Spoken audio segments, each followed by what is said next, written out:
मनुष्य इस पृथ्वी पर जन्म लेता है और अपने कर्मों के अनुसार जीवन भोग कर मृत्यु को प्राप्त होता है। परंतु क्या कारण होते हैं कि उसे प्रेत योनि में रहना पड़ता है?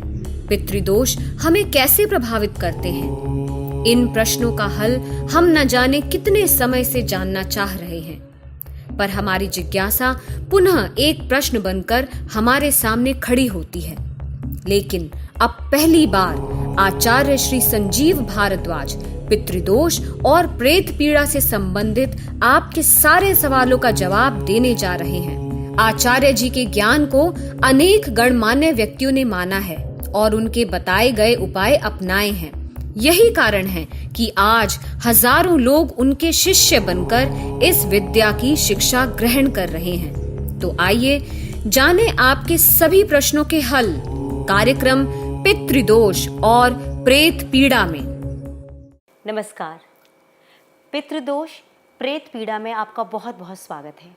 ये एक ऐसा कार्यक्रम है जो आपको रोज़ ये समझाने की कोशिश कर रहा है कि आपकी ज़िंदगी में जितनी भी घटनाएं घट रही हैं, अगर उनसे आप असंतुष्ट हैं, अगर आप परेशान और व्यग्र हैं, आप नहीं समझ पा रहे कि समस्या क्यों आ रही है, तो उसका उत्तर है कि शायद आपके पितृ आपसे नाराज़ हैं। हो सकता है कि प्रेत पीड़ा ने आपके जीवन को इतना आक्रांत कर रखा हो। समस्याएं चाहे जैसी भी हों, उसका निवारण हमारे इस कार्यक्रम के जरिए आपको ज़रूर मिल जाएगा, क्योंकि अपने इस कार्यक्रम में हम किसी भी यंत्र या तंत्र की बात नहीं करते। हम यहाँ बात करते हैं पूजन की, कि किस तरह से आप अपने पितरों को मना सकते हैं प्रार्थना के द्वारा। हमारे इस कार्य में हमारा सहयोग देते हैं जाने माने आचार्य संजीव भारद्वाज जी, जो कि कर्मकांड के ज्ञाता हैं। पितृदोष निवारण करने में महारत हासिल है। सैकड़ों स्टूडेंट्स हैं इनके, जिनको इन्होंने सिखाया है कि किस तरह से पितृदोष की पूजा की जाए, किस प्रकार से प्रेत पीड़ा से जो लोग परेशान हैं उनको शांत किया जाए। आचार्य जी, बहुत बहुत स्वागत है आपका। नमस्कार। ओम सच्चिदानंद रूपाय जगतपत्यादि हेतवे तापत्रय विनाशाय श्री कृष्णाय वयं नमः। ओम श्री कृष्णाय नमो नमः। आचार्य जी, हमने जब से प्रेत पीड़ा की बात शुरू की है, जब से पितृदोष के बारे में बात करनी शुरू की, तो सबके मन में इस तरह के सवाल उठने लगे हैं कि हर साल 16 दिन ऐसे होते हैं जब लोग पूजन करते ही करते हैं, लेकिन जो समस्याएं आपने बताई हैं कार्यक्रम के दौरान, हर किसी के जीवन में वो घट ही रही हैं। तो सब ये जानना चाहते हैं कि क्या हम ये मान के चलें कि हमसे कोई भूल हो रही है जिसकी वजह से पितृ हमसे नाराज रहते हैं? आखिर पितृ क्यों रूठे रहते हैं हमसे? जी बिल्कुल।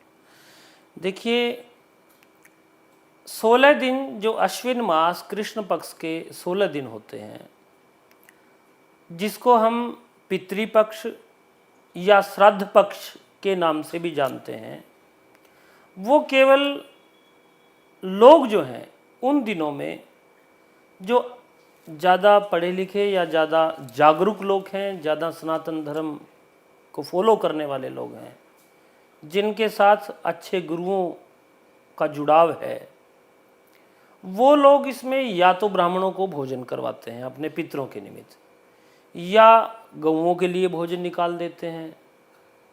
इससे ज़्यादा कोई करता हो तो वो किसी तीर्थ पे जा कर के पिंडदान या तर्पण कर देता है। ये तब की सिचुएशनें हैं जब आपको पितृदोष ना हो, तब करने की बातें हैं। अगर पितृदोष है, अगर प्रेत पीड़ा है, तो केवल श्राद्ध पक्ष में श्राद्ध करने से, मायने पंडित जी को भोजन करवाने से, गौओं को भोजन देने से पितृदोष दूर नहीं होगा, प्रेत पीड़ा दूर नहीं होगी। पितृदोष अगर बन गया है, प्रेत पीड़ा अगर बन गई है, तो मैं तो ये भी कहूँगा कि आपका दिया हुआ भोजन, आपका दिया हुआ श्राद्ध, आपके दिए हुए पितरों के निमित्त, पूर्वजों के निमित्त वस्त्र और करवाया गया, वैसे भी आप रूटीन में जो पूजा पाठ, दान पुण्य और ग्रहों के उपाय करते हैं, अगर आपको प्रेत पीड़ा है, अगर आपको पितृदोष है, अगर आपके वो पूर्वज जिनकी मृत्यु हो चुकी है उनकी आत्माएं भटक रही हैं, आपसे संतुष्ट नहीं हैं, तो आपका समस्त किया हुआ दान, पूजा पाठ, ग्रह के उपाय, किसी भी तीर्थ में स्नान, बड़े से बड़ा दान सब व्यर्थ होता चला जाता है। क्योंकि वह प्रेत जिसकी मुक्ति नहीं हुई, वो पितृ जो अशांत हैं, वो सारे को खींच लेते हैं। और आप ग्रह का उपाय जो करोगे वो भी आपको फलीभूत नहीं होगा, आप जो दान पुण्य करोगे वो आपको फलीभूत नहीं होगा, कितना ही बड़ा आप यज्ञ अनुष्ठान कर लो वो आपका फलीभूत नहीं हो सकता। बल्कि बहुत सारे व्यक्ति ये कहते हैं कि जी हमने बड़ी पूजाएं करवा ली, बड़े ग्रहों के हम दान पुण्य करते हैं, ग्रहों की अंगूठियाँ पहन रखी हैं, समस्याएं जो की त्यों हैं, ग्रहों के जाप करवा लिए, बड़े से बड़े एस्ट्रोलॉजर से मिल लिए, एक से एक किताबें कुंडलियाँ बनवा ली, लेकिन फिर समस्याएं वहीं की वहीं हैं। बड़े बड़े यज्ञ कर लिए, बड़े बड़े लॉकेट दान कर लिए, घर में यंत्रों की ढेर पड़े हुए हैं, फिर भी समस्याएं वैसी की वैसी हैं। तो निश्चित रूप से आपको एक बार पितृदोष शांति, प्रेत पीड़ा का चेकअप जरूर करवा लेना चाहिए। ऐसा तो नहीं कि रोग कुछ और है और दवाई किसी और की खा रहे हैं, निश्चित रूप से ही ऐसा होता है।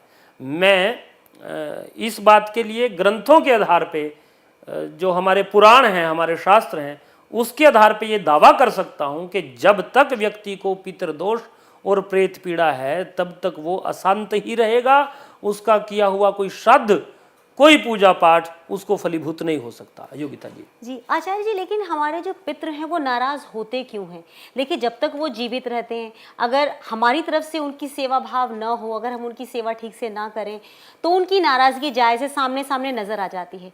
लेकिन मृत्यु उपरांत उनका हमसे रुष्ट होना, उसके पीछे आपको क्या वजह नजर आती है? क्या जीवित रहने पर हमारा उनका सेवा भाव न करना या फिर हमारे द्वारा उनको कष्ट दिया जाना, क्या ये उसकी वजह होती है, या मृत्यु उपरांत उनको किसी बात का हमसे कष्ट होता है, उनका हम विधि विधान से उनका हम अंतिम संस्कार नहीं करते, इसलिए वो रुष्ट होते हैं? जी बिल्कुल, दोनों ही आपके सवाल जायज हैं। देखिए, पितृदोष की वजह, मेन वजह अगर मेन की बात करें तो ये भी है, जीवित माता पिता, दादा दादी या आपसे आश्रित जो व्यक्ति है, जो आपके आश्रय पे है, जो आपके अधीनस्थ है, जो आपके भरोसे पे है, जो आपसे आशाएं करता है, उनका आप जीवन में सही तरीके से रख रखाव नहीं करते, उनकी सेवा नहीं करते, उनकी आत्मा दुखी करते हैं। आपके वियोग में या आपके द्वारा दी गई यातनाओं में या आपके द्वारा दी गई कमियों में, सेवाओं की कमी में उनकी मृत्यु हो जाती है। भावनात्मक रूप से वो आपसे रुष्ट हैं, आपसे प्रसन्न नहीं हैं, आपसे खुश नहीं हैं, भावनात्मक रूप से, शारीरिक रूप से, मानसिक रूप से, और इन बिटवीन उनकी डेथ हो गई, तो निश्चित रूप से वो मृत्यु उपरांत प्रेत पीड़ा, पितृदोष का कारण बनता है। दूसरा, व्यक्ति के जीवन में 16 संस्कार होते हैं प्रिय दर्शकों, जिसमें से 15 संस्कार माता पिता करवाते हैं अपने बच्चे के लिए। सनातन धर्म, हिंदू धर्म के मुताबिक हर व्यक्ति के जीवन में 16 संस्कार होते हैं। 16 में से 15 संस्कार माता पिता ने किए अपने बच्चे के लिए, जैसे कर्ण वेदन संस्कार, कान बिंधवाए जाते थे बच्चों के। मुंडन संस्कार, बच्चे का मुंडन करवाया जाता है। विद्यारंभ संस्कार, उसको पढ़ने के लिए किसी अच्छे स्कूल में पहले दिन दाखिला दिलवाया जाता है। यज्ञोपवीत संस्कार, जनेऊ करवाया जाता है हमारे हिंदू धर्म में। कर्ण वेदन, मुंडन, यज्ञोपवीत, विवाह संस्कार, विवाह भी माता पिता ही तो करवाते हैं बच्चे के लिए। इस तरह से 15 संस्कार ऐसे हैं जो बच्चे के लिए, हमारे माता पिता ने करवा दिए। एक संस्कार ऐसा है जो हमने अपने माता पिता के लिए करना है। वो संस्कार कौन सा है? वो है अंत्येष्टि संस्कार, और्ध्वदैहिक संस्कार, जो मृत्यु समय से शुरू होता है। मृत्यु के तुरंत बाद उनका सही विधि से अंत्येष्टि कर्म करवाना, शवदाह करवाना, उसके बाद लगातार 10, 11, 12, 13 दिन तक उनके लिए पिंडदान, नारायणी बलि, पितृशांति, सपिंडन श्राद्ध, खोड़सा कर्म, और्ध्वदैहिक कर्मकांड करवाना, ये बहुत ज़रूरी होता है। और व्यक्ति अपने जीवन में अपने माता पिता के लिए, हर व्यक्ति, आप और मैं सभी आ गए, केवल एक ही संस्कार तो करवा सकते हैं, 15 तो उन्होंने हमारे लिए कर दिए। अब वो एक संस्कार भी अगर हम विधि से उनके निमित्त ना करवाएं, और वो हमारे ऊपर आश्रित थे जीवित अवस्था में भी और आज भी, तब तो उनकी नाराजगी जायज़ है, उनकी आत्मा भटकेगी, वो परेशान होंगे। अब वो परेशान हैं तो सब कुछ तो हमारे को दे गए, अपनी जमीन, अपनी जायदाद, अपना मकान, अपना धन, अपना वैभव, सब कुछ तो हकदार हम बन के बैठ गए, उनकी हर चीज के मालिक बन के बैठ गए। अब वो कष्ट में हैं, अगर वो कष्ट में हैं, हमारे पूर्वज कष्ट में हैं, उनकी द्वारा दी गई संपत्तियों, संस्कारों। अब कोई व्यक्ति कहे कि मेरे पास तो माता पिता का दिया कुछ भी नहीं, अरे शरीर तो है, उनके द्वारा दिया गया शरीर है, संस्कार है, जायदाद है, वो हमारे को कहां से फलीभूत हो सकती है? वो हमारे लिए कष्टकारी निश्चित रूप से तब तक है जब तक हम उनको प्रसन्न ना कर लें। और हम जो ये विशेष प्रोग्राम आपके पास लेकर के आए हैं, ये उन्हीं पूर्वजों की जिनकी मृत्यु हो चुकी है, जो हमारे पितृ हैं, जो हमारे ऊपर आश्रित थे, जिनकी वजह से आज हम इस धरा पे हैं, जिनकी खून पसीने की कमाई से हम उनकी जायदाद के वारिस बन करके बैठे हैं। अगर वो कष्ट में हैं, जब तक हम उनकी शांति ना करवा लें तो निश्चित रूप से हम कष्ट में, नाना प्रकार के कष्ट में रहेंगे और समस्याओं से जूझते ही रहेंगे। ये जीवन जो स्वर्गीय जीवन होना चाहिए, जो अद्भुत अनोखा जीवन होना चाहिए, मनुष्य जीवन जिसको केवल और केवल और केवल आनंद के लिए जिया जाना चाहिए, वो अनेक समस्याओं से ग्रसित हो जाता है, जिसका एक सबसे बड़ा कारण है प्रेत पीड़ा या पितृदोष। आचार्य जी, मेरे दिमाग में एक सवाल और भी आ रहा है कि हम हमेशा कहते हैं कि जो हमारे बड़े बुजुर्ग या हमारे खानदान का कोई व्यक्ति अगर समय रहते ही उसकी अपनी आयु ख़त्म पूर्ण कर लेता है, या फिर कुछ जो एक्सीडेंटल डेथ्स में मरते हैं, या फिर वो जो कुछ जो कई बार गर्भावस्था में ही जो बच्चों की मृत्यु हो जाती है, क्या वो भी पितृ बन जाते हैं? क्या उनका भी पूजन विधि वही होता है जो एक बुजुर्ग के लिए किया जाना चाहिए? जी, बहुत ही विद्यापूर्ण एक क्वेश्चन है ये। और प्रिय दर्शकों को, हमारे जितने भी व्यूवर्स हैं, दर्शक हैं, उनको बड़ी अच्छी बात योगिता जी के द्वारा पूछी गई है कि 27 महीने तक का बालक, गर्भस्थ शिशु भी और गर्भ से जन्म लेने के बाद भी अगर आयु 27 महीने तक की है, 27 महीने बोले तो 2.25 साल तक की है, उसकी डेथ हो जाती है तो उसको ज़मीन में दबाया जाता है, उसका संस्कार नहीं किया जाता। इसलिए उसके लिए कोई भी पिंडदान, कोई भी श्राद्ध, कोई भी कर्मकांड करने की निश्चित रूप से कोई आवश्यकता नहीं है।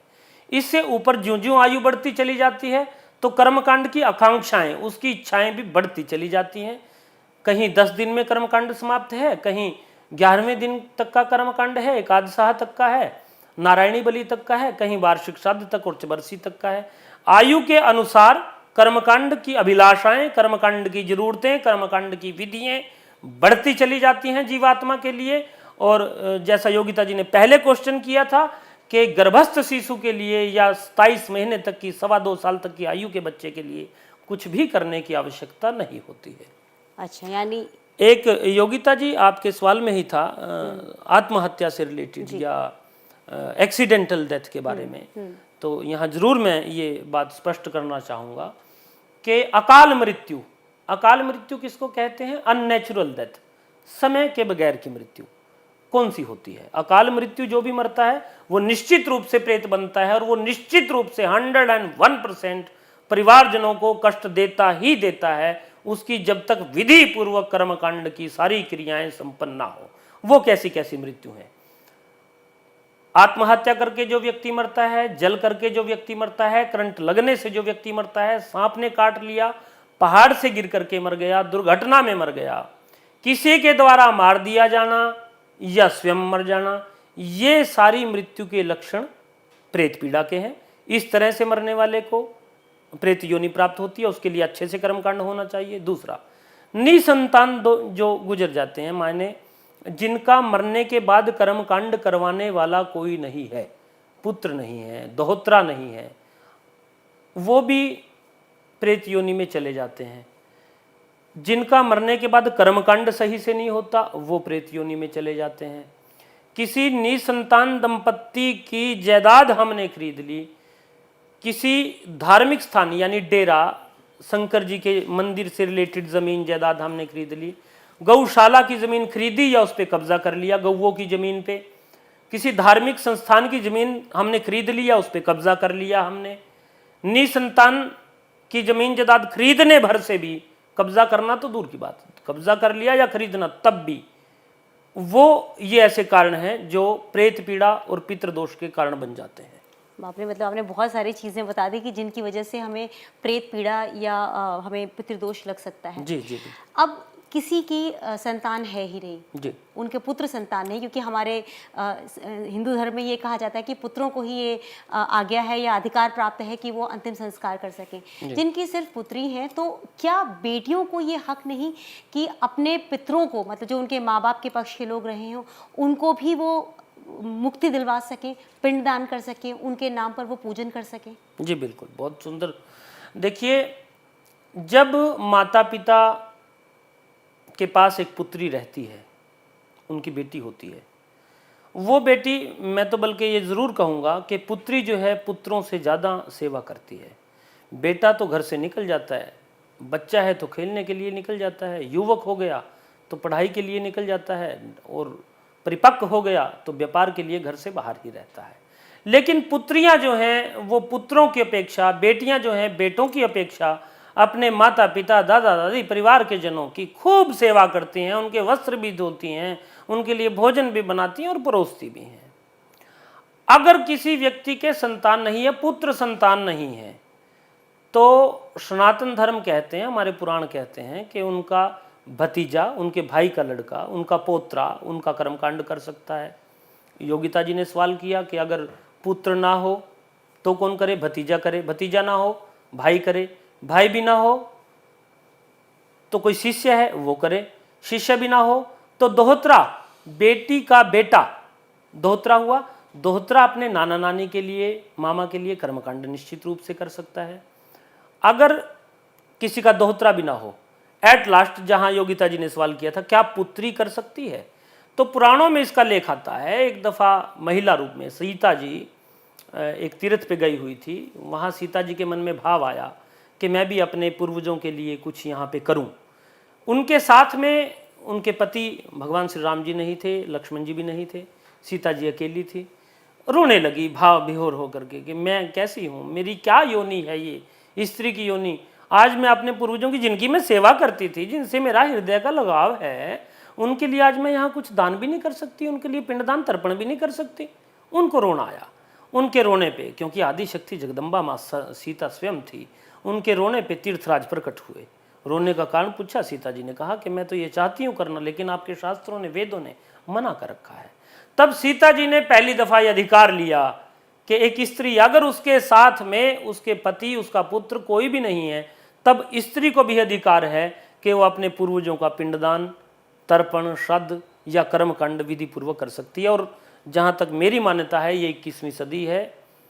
मैं तो ये निश्चित रूप से कहूँगा आज इस चैनल के माध्यम से कि जो बेटी जीवित अवस्था में अपने माता पिता की सेवा करती थी, आज अगर उसके माता पिता नहीं है तो वो उनके लिए श्राद्ध, पिंडदान, उनकी आत्मा शांति का पूजा पाठ क्यों नहीं करवा सकती? निश्चित रूप से करवा सकती है, उसको करवाना चाहिए, वो हकदार है, वो उनके शरीर का अंश है। जी, बहुत ही अच्छी जानकारी आपने दी है, क्योंकि हमारे पुराणों में और हमारे जितने भी धर्म गुरु होते हैं वो अक्सर इन चीज़ों के लिए लड़कियों को वर्जित करते हैं, लेकिन आपने एक नया रास्ता खोल दिया है कि हम पितृ पूजा करने के लिए सिर्फ पुरुषों पर ही नहीं, स्त्रियां भी कर सकती हैं और अपने घर को जो है वो आगे बढ़ा सकती हैं और अपने पितरों को शांत कर सकती हैं। जी बिल्कुल। मेरे मन में एक सवाल और भी है कि हम जैसे विवाह से पूर्व भाई बहन माँ बाप के साथ रहते हैं, अगर मेरे घर में पितृदोष है, मैं विवाह करके दूसरे घर में जाती हूँ, तो क्या मैं अपने मायके का पितृदोष जो मेरे मायके में था वो अपने साथ लिए हुए ससुराल चली जाती हूँ, वहाँ भी उन लोगों को उसी तरह का कष्ट झेलना पड़ेगा जो मेरे मायके में हमेशा से रहा है,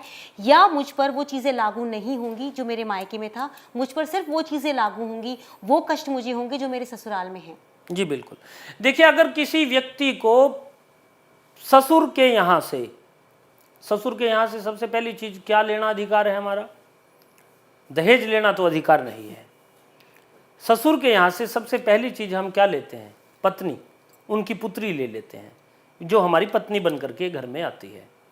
उसके साथ में अगर हमारा कोई साला नहीं है, माने जो हमारी पत्नी आई है, जो स्त्री है, अगर उसका कोई भाई नहीं है, अगर उसकी वो सिर्फ बहनें हैं और उनके माता पिता की डेथ हो जाती है, तो निश्चित बात है कि उनकी जायदाद जो भी थी, प्रॉपर्टी, चावल का दाना थी या खरबों रुपए थी, जो भी था, वो दामादों में, लड़कियों में बराबर हिस्से में बांट दिया जाता है। अब वो अलग बात है, बराबर बांटे या जैसा भी है, मतलब लड़कियों पे ही आ जाता है।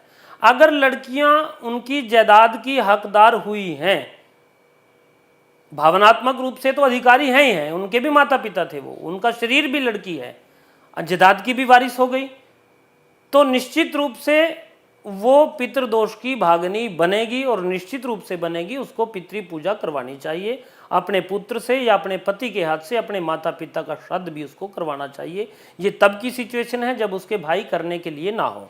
अगर उस लड़की के भाई हैं, अब वो करते हैं तो ठीक है, नहीं करते हैं तो पितृदोष प्रेत पीड़ा उनके भाइयों को रहेगी। उस महिला के साथ उसके ससुराल में वो पितृदोष प्रेत पीड़ा जाने के आसार ना के बराबर हैं।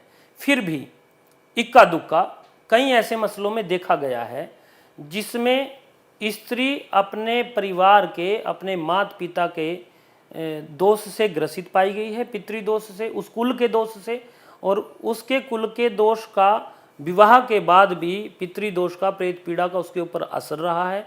और करवाने मात्र से ये सारा कर्मकांड जो हम करवाते हैं अपने पाठशाला में अपने विद्यार्थियों के माध्यम से, ब्राह्मणों वेद पाठियों के माध्यम से, वो करवाने से उनको लाभ मिला है। जी, मैंने ऐसा देखा है कि लोग अक्सर बहुत पूजा पाठ करवाते हैं लेकिन उसके बाद भी पितृदोष जो है उनके जीवन से नहीं जाता। जो लक्षण आपने बताए थे, आपने कहा था कि बिजनेस में घाटा, मानसिक अशांति रहती है, अगर आप व्यापारिक रूप से भी अशांत है तो अशांति तो है ही, धन दौलत की कमी है, पारिवारिक सुख की कमी है, पति पत्नी में आपसी सुख की कमी है, बच्चे की पढ़ाई लिखाई में कमी, ये सारी चीज़ें आपने कहा कि पितृदोष का एक हमारे पास आईना है कि आप इन्हें देख सकते हैं अपने जीवन में।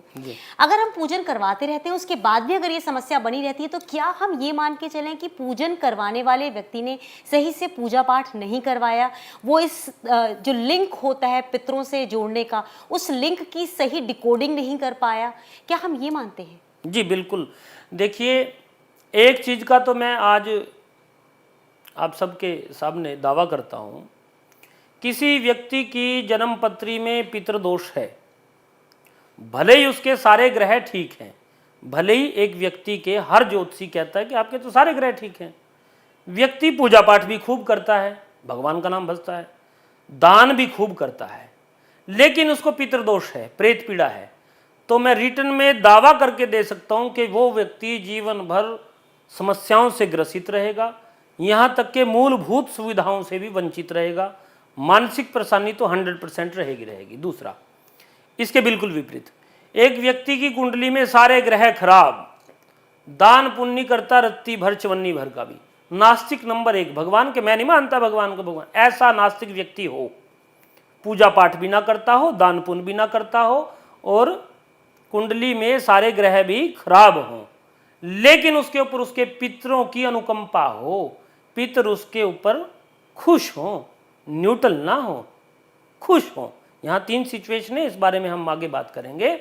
पितर खुश हों तो उस व्यक्ति को जीवन में कभी भी किसी भी तरह की परेशानी नहीं आ सकती। विशेषकर जो मूलभूत सुविधाएं होती हैं, ज़रूरतें व्यक्ति की होती हैं, मकान, वाहन, बालक, विद्या, विवाह, योग्य संतान, योग्य पत्नी, योग्य कारोबार, मान प्रतिष्ठा, ये तो ज़रूरी चीज़ें हैं जीवन की। इनकी कमी तब होगी जब पितृदोष होगा, और अगर पितृ प्रसन्न होंगे तो ये चीज़ें स्वतः ही सारी चीज़ें सुलभ तरीके से व्यक्ति प्राप्त कर लेगा, अगर उसके ऊपर पितृ कृपा है, उसके पितृ उसके ऊपर प्रसन्न है। फिर मैं कहूँगा न्यूट्रल नहीं, पितृ प्रसन्न हो तो वो ये सारी चीज़ें आसानी से प्राप्त करेगा, भले ग्रह कितने भी खराब हों।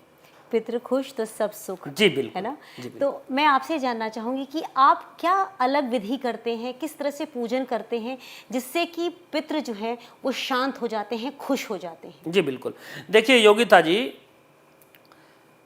अलग से मैं कुछ भी नहीं लेकर के आया, जो भी देन है वो मेरी नहीं है, वो हमारे जो 6 शास्त्र हैं, 4 वेद हैं, 18 पुराण हैं, उन्हों में हमारे ऋषि मुनियों ने हजारों हजार वर्ष तप करके, रिसर्चें करके, रिसर्च शब्द की उत्पत्ति हुई ऋषि से, ऋषि जो रिसर्च करते थे, उन्होंने रिसर्चें करके हमारे लिए वेदों, शास्त्रों, पुराणों में सारी विधियां लिखी हुई हैं।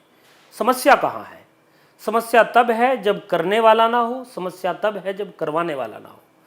पंडित जी खाली विधि से करवा दें, करने वाले में श्रद्धा नहीं है, समय नहीं है, तब भी वो काम अनकम्प्लीट होगा, तब भी वो फलीभूत नहीं होगा। यजमान में तो बड़ी श्रद्धा है, पैसे भी खर्च करने को तैयार है, पंडित जी को विधि नहीं आती, विधि आती है करना नहीं चाह रहे हैं, समय नहीं है, पता नहीं क्या कारण है, नहीं करते। आज दोनों तरफ से आग बराबर है, ना करने वाले विधि से करते हैं, ना करवाने वाले विधि से करते हैं। हाँ, मैं अपने लिए ये जरूर आश्वासन देता हूँ योगिता जी कि हमारे अनुसंधान केंद्र में, हमारी पाठशाला में, हमारे संस्था से जो व्यक्ति जुड़ता है पितृ पूजा और प्रेत पीड़ा के कार्य के लिए, उससे हम शास्त्रों में बताई गई विधि के अनुसार 100% सत्य और धर्म की जीत को स्वीकार करते हुए, सत्य और धर्म के मार्ग पे चलते हुए उन विधियों को पूर्ण रूप से संपन्न करवाने का प्रयत्न करते हैं और पूरी कोशिश करते हैं कि वो सारा कर्मकांड जो किताबों में, जो ग्रंथों में, पुस्तकों में, विधियों में बताया गया है, वो कर्मकांड प्रॉपर तरीके से जजमान तक पहुंचा सके, जिससे वो नाना प्रकार की अपनी समस्याओं से छुटकारा प्राप्त कर सके। जी, जब आप पूजन करवाते हैं तो क्या जो लोग प्रेत बाधा से भी पीड़ित होते हैं, जिनके ऊपर प्रेत का साया होता है, आप जिसे पहचान लेते हैं, तो क्या उसकी शांति भी आप उसी पूजन में इस पितृपक्ष के दौरान ही करवाते हैं या उसके आगे पीछे भी करवाया जाता है? देखिए, जैसे मैंने पहले भी बताया कि ये 15 दिन तो 16 दिन तो विशेष है ही हैं। इसके अलावा भी अब मान लीजिए कोई इन 16 दिनों में ना करवा सके, कोई भी कारण हो सकता है, तब हर महीने की एकादशी, हर महीने की अमावस्या इस प्रेत शांति के लिए, इस प्रेत पूजा के लिए विशेष रूप से गाह्य है, यानी विशेष रूप से करवाया जा सकता है। इसके अलावा भी ज्योतिष के मुताबिक छोटे छोटे मुहूर्त समय समय अनुसार आते रहते हैं। वो पत्रा देख करके ज्योतिषीय गणना के मुताबिक मुहूर्त समय समय पे निकलते रहते हैं, ताकि जब जागे तब सवेरा, जब जिसको समझ में आ जाए, जब जिसको अच्छे पंडित जी मिल जाएं, जब जिसका भाग्य चमक ना हो, जब जिसका मुकद्दर चमक ना हो, जब जिसकी समस्याओं का समाधान मिलने का समय उस परमात्मा की कृपा से आ गया हो, जब सही मार्ग मिल गया हो, तो हम तो सदैव करवाने के लिए तैयार बैठे होते हैं। बस एक मुहूर्त अच्छा सा निकालें, संपर्क करें और उस अच्छे मुहूर्त में प्रेत शांति, पितृ पूजा करवा करके अपनी समस्त समस्याओं को दूर करके अपने जीवन को सुखों से व्यक्ति भर सकता है। आचार्य जी, बहुत ही अच्छी बात आपने बताई और यही बात मैं आप सब लोगों से भी कहना चाहूँगी कि परेशानियाँ जीवन में जिस प्रकार की भी आएँ, आप उन्हें समझ सकते हैं, अपनी नब्ज़ खुद पहचान सकते हैं कि आपकी ज़िंदगी पहले कैसी थी, अब कैसी होती जा रही है। अगर ज़िंदगी में परेशानियाँ हर आयाम पर हैं, आपको लगता है कि कहीं से भी सुख समृद्धि नहीं मिल पा रही है आपको, तो समझ जाइए कि शायद पितृ दोष से आपका जीवन कहीं ना कहीं आक्रांत है। हो सकता है आपके पितृ आपसे नाराज़ हैं, आप सही तरीके से विधि विधान से पूजन नहीं कर पा रहे। अगर ऐसा कुछ भी है तो इस पितृपक्ष को अपने हाथ से मत जाने दीजिएगा, क्योंकि इस दौरान आप पूजन करवा करके अपने पितरों को प्रसन्न कर सकते हैं। और जैसा आचार्य जी ने कहा ही है कि अगर पितृ खुश तो सब सुख, जीवन के सारे सुख आपको प्राप्त हो जाएंगे। हमारी कोशिश रहेगी कि अपने इस कार्यक्रम के माध्यम से हम आपको पितरों के बारे में और भी जानकारियां दें कि किस तरह से वो आपके जीवन को प्रभावित करते हैं, किस तरह से प्रेत के बाधा की वजह से आपका जीवन जो है बहुत आक्रांत हो सकता है, परेशानियों भरा हो सकता है। इन सब से बाहर निकलना आसान है। ये अंधविश्वास नहीं, अपितु वो विश्वास है जिस पर चलकर आप अपने जीवन की हर खुशी को हासिल कर सकते हैं। आचार्य जी, आज जो आपने जानकारी दी उसके लिए बहुत बहुत धन्यवाद आपका। प्रणाम। सारे उपाय करने के बाद भी यदि आप शारीरिक, मानसिक या आर्थिक समस्या से परेशान हैं, संतान सुख से वंचित हैं या अन्य कोई भी समस्या आपको पीड़ित कर रही है, तो पितृदोष, प्रेत पीड़ा की शांति कराने हेतु संपर्क करें।